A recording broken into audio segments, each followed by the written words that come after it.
Hey, it's Monday night and the political world is laser-focused on Washington. Ukrainian President Volodymyr Zelenskyy is back at the White House, gearing up for what could be one of the most important meetings of his career. But here's the twist. He's not coming alone.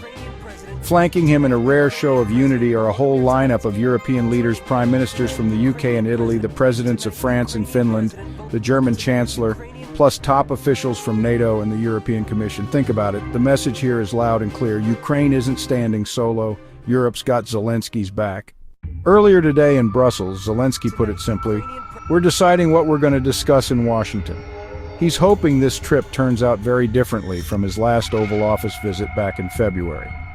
Now let's talk about what's at stake. The White House is still trying to broker an end to Russia's war. Just a few days ago, Trump rolled out the red carpet for Putin, but details from that meeting, totally under wraps. Reporters pressed the negotiators. Can you name a single thing President Trump is asking Russia to give up for peace? The answer, crickets. I'm not going to disclose those things.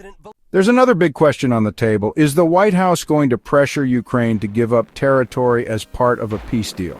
Secretary Rubio says no one's pushing Ukraine to give that up.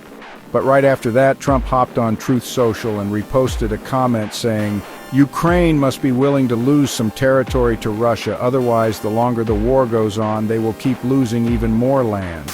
Mixed messages? You bet. And while some in D.C. are debating whether Russia is actually winning, former National Security Advisor Jake Sullivan is pushing back hard. He says, Russia right now is trying to achieve diplomatically what they cannot achieve militarily.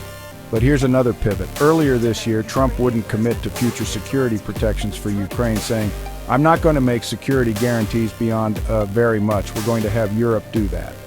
Today, though, his special envoy Steve Witt says the U.S. and Europe have agreed on robust security guarantees for Ukraine, calling them game-changing.